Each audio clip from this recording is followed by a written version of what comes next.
اور یہ آپ کے UK کے اسٹیٹسٹکس بھی آپ کو بتائیں گے اور ورلڈ اسٹیٹسٹکس بھی آپ کو بتائیں گے.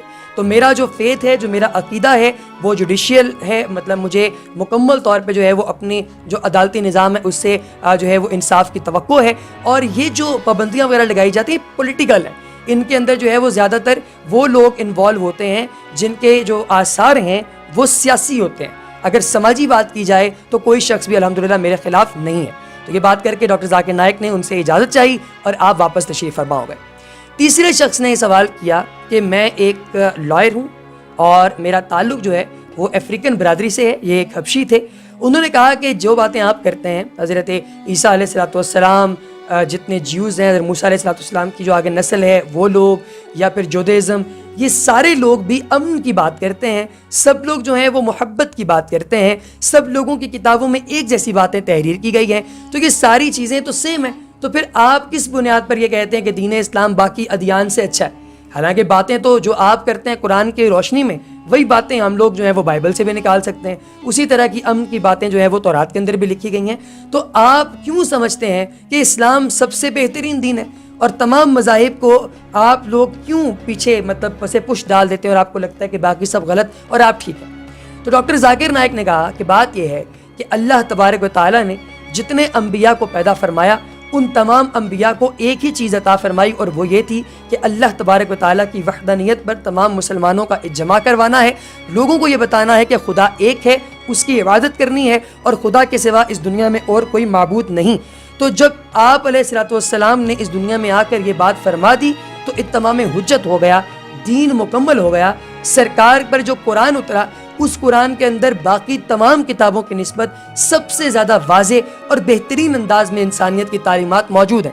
مثال کے طور پر قرآن کی ایک آیت ہے جس نے ایک انسان کو قتل کیا, اس نے پوری انسانیت کو قتل کیا. اس طرح کی کوئی متبادل آیت مجھے آپ لا کے دکھا دیں تو میں آپ کی بات مان جاؤں گا.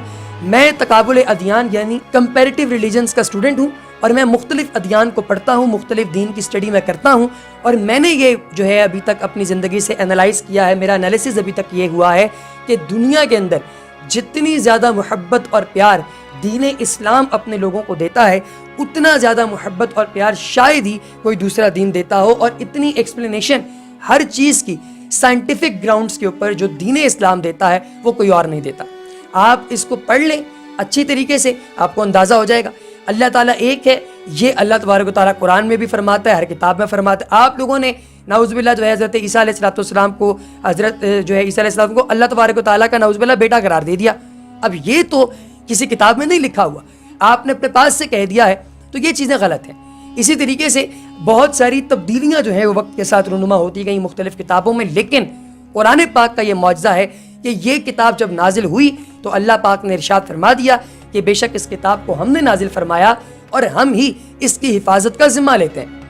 اس کے بعد ایک اور خاتون کھڑی ہوئی اور اس نے سوال کیا کہ ڈاکٹر صاحب آپ لوگ جب یہ کہتے ہیں کہ عورت کو ہم لوگ لباس مکمل پہننے, اپنے پورے جسم کو ڈھانپنے اور پھر اسے پردے میں رہنے کا جب ہم لوگ کہتے ہیں, تو کیا آپ عورت کو پیٹرنائز نہیں کر رہے؟ کیا اس میں پیٹریارکی یعنی پدرشاہی کا نظام نہیں جھلکتا؟ کیا ایسا نہیں ہے کہ آپ لوگ عورت کو ڈکٹیٹ کرتے ہیں کہ اس نے زندگی کیسے گزارنی؟ تو ڈاکٹر ذاکر نائک نے کہا کہ یہ آپ کی یا میری بات نہیں بلکہ اللہ تبارک و تعالیٰ کی بات ہے جو خدا نے قرآن میں ارشاد فرما دی. اللہ تبارک و تعالیٰ کہتا ہے کہ عورت کو اپنا جسم ڈھانپ کر رکھنا چاہیے تاکہ اس عورت کی موڈیسٹی برقرار رہے. اس عورت کو اللہ تبارک و تعالیٰ اس لیے ڈھانپنے کا اپنا جسم حکم دیتے ہیں تاکہ عورت کی عزت اور ناموس بہت زیادہ ہے اور اس کو اپنی عزت اور ناموس کی حفاظت کرنی چاہیے. عورت کو اپنے بال چھپانے چاہیے, عورت کو اپنے جسم کے تمام حصے ماں سوائے اپنے ہاتھ اور اپنے چہرے کے ڈھانپ کے رکھنے چاہیے تاکہ اس کے وقار میں اضافہ ہو. اب آپ اگر کسی بھی کتاب کو پڑھ لیں, آپ بائبل کو پڑھ لیں, اس میں بھی یہی لکھا گیا ہے. اس میں لکھا ہے کہ عورت کو اپنے بال ڈھانپنے چاہیے. جن عورتوں کے بال نظر آ رہے ہیں جو اپنا سر نہیں ڈھانپتی ان کی جو ہے وہ گنج کر دینی چاہیے, ان کے بال اتار دینے چاہیے. میں اس سے بالکل بھی جو ہے وہ اتفاق نہیں کرتا, لیکن یہ بات تحریر کی گئی ہے.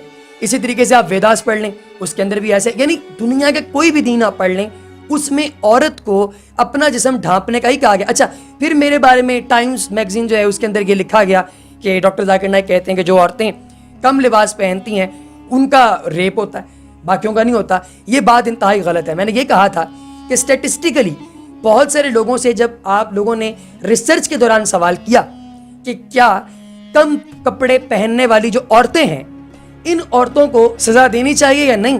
تو پھر اس کا جواب ہم لوگوں کو یہ ملا کہ جو عورتیں کم کپڑے پہنتی ہیں ان عورتوں کو لوگ زیادہ گندی نظروں سے دیکھتے ہیں، ماں سوائے ان لوگ عورتوں کے جو کہ اپنے آپ کو ڈھانپ کر رکھتے ہیں۔